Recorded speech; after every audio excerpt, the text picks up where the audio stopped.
काली और गोरी प्रेग्नेंट बहू की मेहंदी। ओम सृष्टिकर्ता मम विवाह कुरु कुरु स्वाहा। शादी संपन्न हुई वर वधू बड़ों का आशीर्वाद ग्रहण करें। जी पंडित जी। इसके बाद चारों वर वधू अपनी सास और माता पिता का आशीर्वाद लेते हैं। जीते रहो बच्चों, हमेशा खुश रहो। जैसा कि आपने देखा होगा, अवंतिका अपने दोनों बेटों की शादी करती है। बड़े बेटे राजीव की शादी गौरी और अमीर प्रीति से होती है।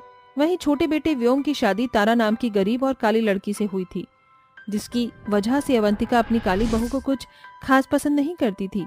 दोनों बहू घर की जिम्मेदारी अच्छे से संभाल लेती हैं। फिर 2 दिन बाद प्रीति रसोई में जोर से बर्तन साफ करके पटक रही थी। समझती क्या है ये ससुराल वाले, मैं कोई नौकरानी हूँ जिसने 2 दिन बहू का कर्तव्य निभा लिया तो उम्र भर करती रहूंगी? नहीं, मैं शादी करके यहाँ बर्तन घिसने नहीं आई हूँ। तभी आवाज सुनकर काली देवरानी और सास रसोई में आते हैं। हे भगवान, क्या हो गया प्रीति बहू, तू बर्तनों को इतना तोड़ क्यों रही है? माना कि दहेज में लाई है, लेकिन इसका मतलब ये नहीं कि तू ऐसे शोर मचाए। शोर की पड़ी है आपको? यहाँ मेरे कोमल कोमल मुलायम हाथों में बर्तन घिसने के लिए दे दिए हैं। मैंने अपने अमीर घर में आज तक ऐसा काम नहीं किया और अब मैं ये काम करने वाली भी नहीं हूँ, समझिए आप? इसका जो भी काम है ना, वो ये काली देवरानी करेगी। वैसे भी मैं जेठानी हूँ, समझिए आप और तुम तारा। ठीक है बहू, घर का सारा काम आपसे तू ही करेगी तारा बहू, ठीक है? मेरी प्रीति बहू कोई काम नहीं करेगी, समझी काली कलूटी बैंगन लूटी। जी माँ जी। तारा, मेरे दिमाग का दही हो गया है, बर्फ डालकर शरबत ले आओ और अभी के अभी। ठीक है जेठानी जी। फिर प्रीति अपने कमरे में चली जाती है। बहुत गुस्सा आ रहा है, थोड़ी सी रील्स देख लेती हूँ और फोटो खींच लेती हूँ। ये वाली फोटो अच्छी है, पहले इस वाली पिक को पोस्ट कर देती हूँ। Good mood, good vibes, hashtag हो गया परफेक्ट इंस्टाग्राम पोस्ट। जेठानी जी, मैं आपके लिए शरबत ले आई, ये लीजिए। ठीक है। फिर प्रीति शरबत को पीकर मेकअप करती है और छोटे कपड़े पहनकर रील बनाती है। चिकने हाय चिकने मुझ पे फिसल गए, कितनों कितनों के दम निकल गए। हाय तौबा, अब क्या होगा, सब मुझसे पूछते हैं तू कौन देश से आई। नाम जलेबी बाई, आहा जलेबी बाई, ओहो जलेबी बाई। तभी प्रीति का पति राजीव ऑफिस से जल्दी आ जाता है। अरे ये सब तुम क्या कर रही हो, और ये कैसे कपड़े पहने हैं? थोड़े तो लिहाज करो, तुम्हें शादी के कुछ ही दिन हुए हैं और ये सब चीजें। हाँ तो मैं इन सब के ऊपर अब आप माँ जी या प्रधानमंत्री बैन लगाएंगे क्या, या मैं अपनी पुरानी जिंदगी की आदतों को भूल जाऊं? मैंने ऐसा भी नहीं कहा था, पर ये सब करने की क्या जरूरत है? अब तुम इस घर की बहू हो।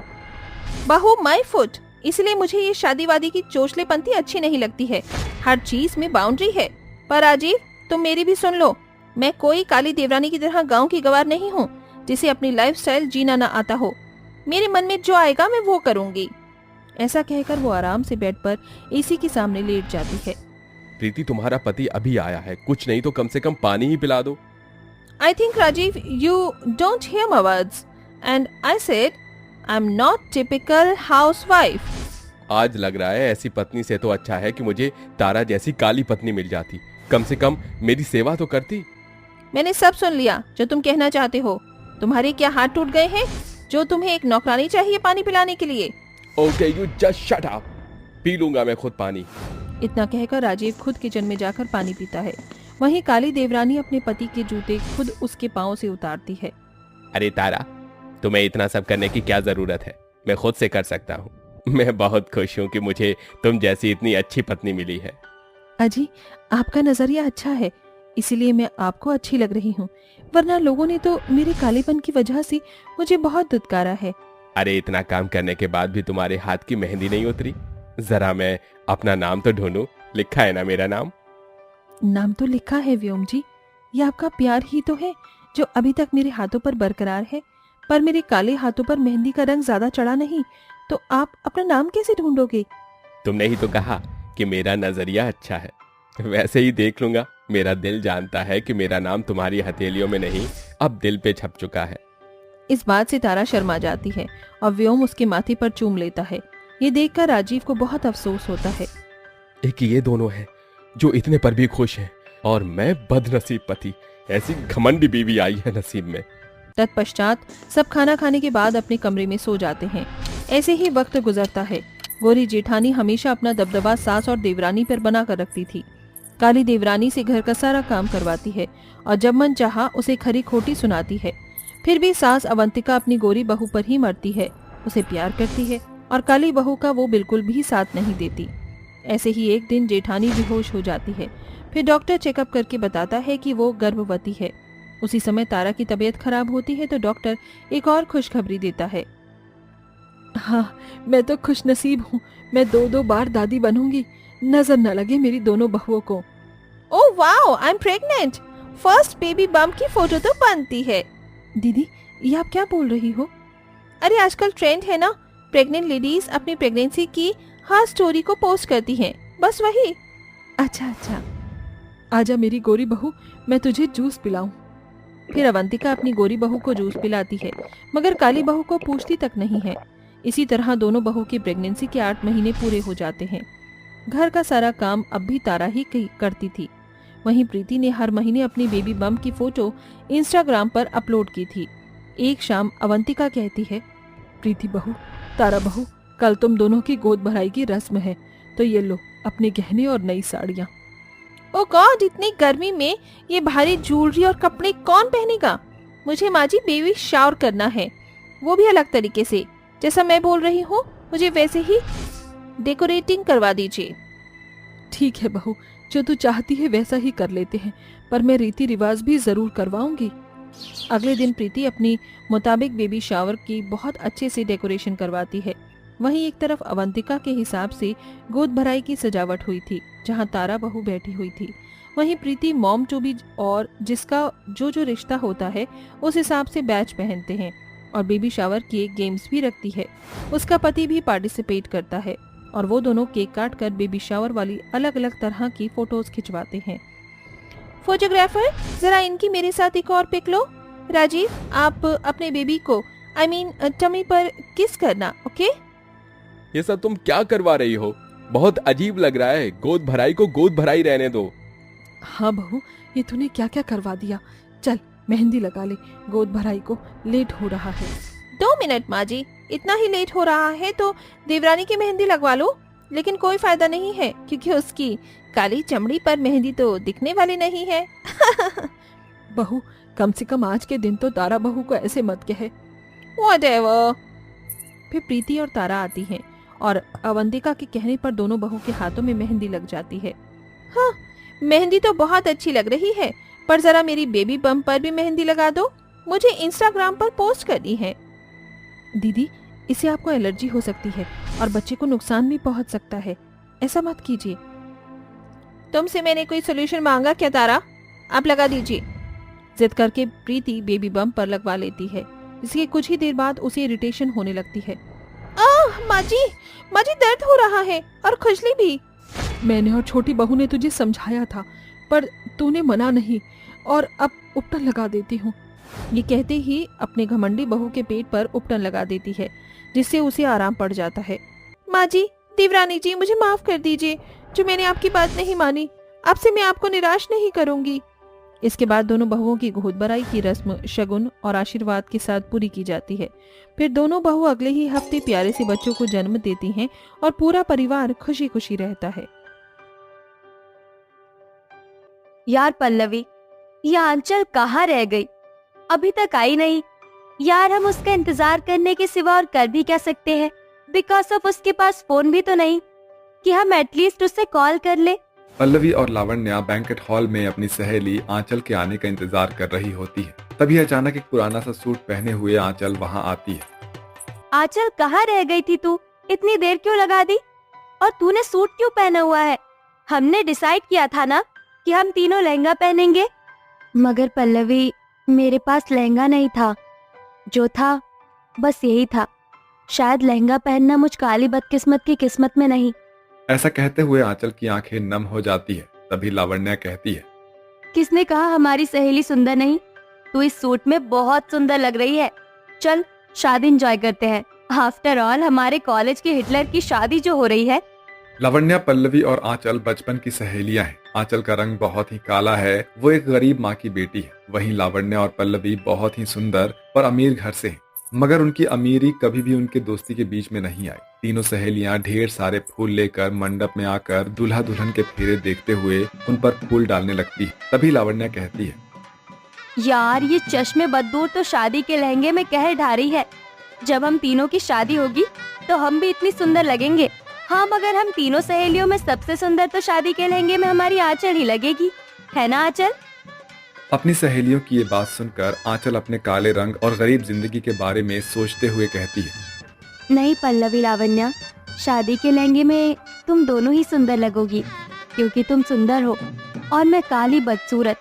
फिर जिस गरीबी में मैं जी रही हूँ उसमें माँ मेरे लिए इतना महंगा लहंगा कहाँ से लाएंगी, तुम्हें नहीं पता। मगर एक गरीब के लिए उसकी बेटी की डोली उठ जाना भी बहुत बड़ी बात होती है। आंचल के शब्दों में झलकती गरीबी को देखकर पल्लवी और लावण्या का मन भर आता है। शादी खत्म होने के बाद तीनों सहेली अपने अपने घर चली जाती हैं। तभी आंचल जैसे ही अपने घर पहुंचती है तो उसकी गरीब माँ सीबो बैठकर शर्ट के धागे काट रही होती है। अरे आंचल बेटी, तू आ गई। माँ, मैंने आपको कितनी बार कहा है ना कि आप इतनी मेहनत मत किया करो। मेरे लिए आपको लोगों के घर में उनके झूठे बर्तन धोने पड़ते हैं और कितना काम करना पड़ता है। उसके बाद भी आप रात को घर पर ये शर्ट के धागे काटने के लिए ले आती हैं। बेटी, अगर तेरी ये गरीब माँ मेहनत नहीं करेगी तो तेरी शादी कैसे करेगी? बस एक बार तेरा घर बस जाए, फिर चाहे मैं मर जाऊं। भगवान के लिए ऐसी बात मत करो ना माँ। तुम्हारे सिवा इस दुनिया में मेरा है ही कौन? पिताजी तो मुझे पहले ही छोड़कर जा चुके हैं। अब तुम भी चली जाओगी तो मैं तो अनाथ हो जाऊंगी ना। और मुझ जैसी गरीब काली लड़की से कौन लड़का शादी करना चाहेगा? ऐसा कहते हुए आंचल की आंखें झलझला जाती है। ऐसे ही वक्त बीतता जाता है और दिन रात भूखे प्यासे काम करने के कारण सीबो बहुत ही ज्यादा बीमार हो जाती है। 10 बज गए हैं, पहले इतनी देर हो चुकी है, मुझे काम पर जाना होगा।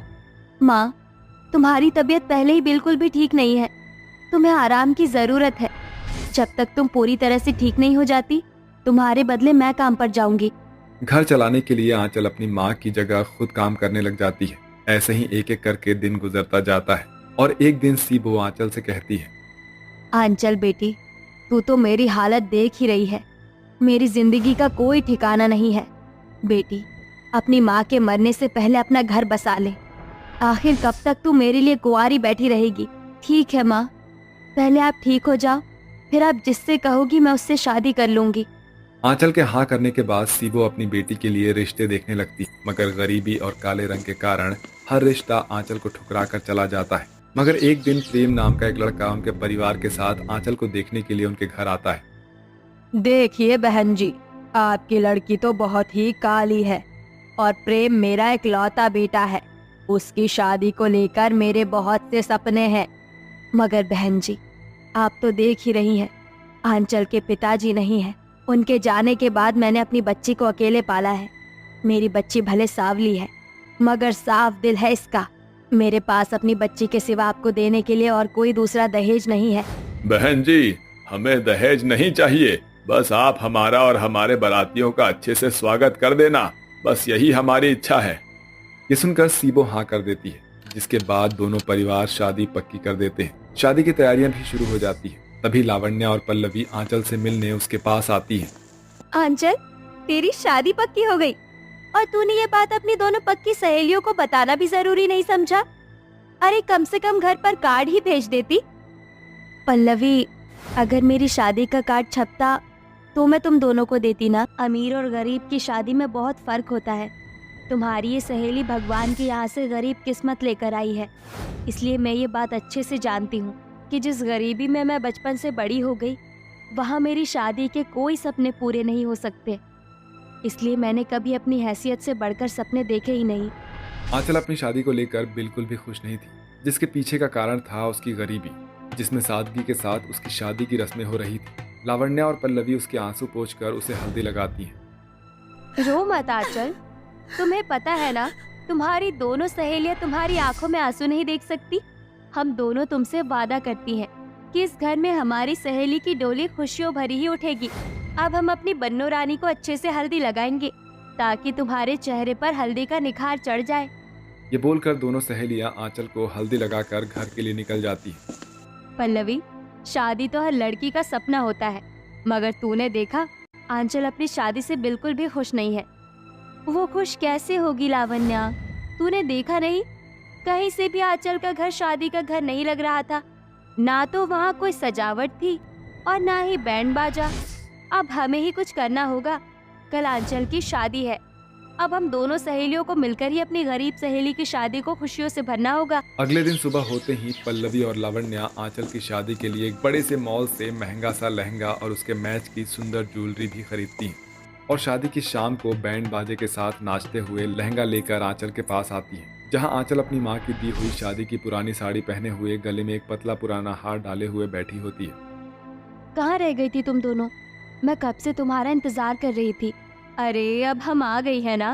ये लो, तुम्हारी दोनों सहेलियों की तरफ से तुम्हारी शादी का तोहफा। मगर इसमें क्या है? खुद ही खोल कर देख लो। जैसे ही आंचल लहंगे का बॉक्स खोलती है, उसमें महंगा सा लहंगा देखकर उसकी आंखों में खुशी के आंसू भर आते हैं और पल्लवी कहती है, आंचल, तुम्हें ये लहंगा पसंद तो आया ना? हाँ, मुझे बहुत पसंद आया, मगर ये लहंगा तो बहुत ही महंगा लगता है। तुम दोनों को मेरे लिए इतना सब करने की क्या जरूरत थी? अरे आज हमारी सबसे प्यारी सहेली की शादी हो रही है और हमें पता है कि तुम्हें लहंगा पहनने का कितना शौक था। और आज जब हमारी इस सहेली की शादी हो रही है तो क्या हम इसके लिए इतना भी नहीं कर सकते? चलो। हाँ अंचल, शादी जिंदगी में सिर्फ एक बार होती है। आज तुम्हारी दोनों सहेलियां तुम्हें ऐसे सजाएंगी कि सभी हमारी होने वाली दुल्हन को देखते रह जाएंगे। ये बोलकर लावण्या और पल्लवी आंचल को महंगा सा लहंगा पहनाकर बहुत ही सुंदर तरीके से उसका मेकअप करके सजाकर उसे मंडप में ले जाती हैं, जहां मंडप में बैठा आंचल का होने वाला पति प्रेम और बाकी के बाराती भी गरीब काली आंचल को देखते रह जाते हैं। जिसके बाद आंचल की शादी हो जाती है और आंचल अपनी दोनों अमीर सहेलियों के गले लगकर कहती है, लावण्या, पल्लवी, मैं बहुत खुशकिस्मत हूँ जो मुझ गरीब को तुम दोनों जैसी सहेलियां मिली है। तुम दोनों ने आज मुझ गरीब को बहुत सारी खुशियां दी है। तुम तो हो ही इतनी प्यारी Aanchal. I miss you so much. बस जीजा जी के घर जाकर अपनी दोनों सहेलियों को भूल मत जाना। कभी नहीं भूलूंगी। तुम दोनों हमेशा मेरे दिल में रहोगी। दोनों अमीर सहेलियां अपनी गरीब काली सहेली को खुशियों भरी विदाई देती हैं और लावण्या और पल्लवी का दिया हुआ शादी का महंगा लहंगा गरीब आंचल की जिंदगी के लिए उसकी दोस्ती की खूबसूरत निशानी बनकर आज भी उसके पास है।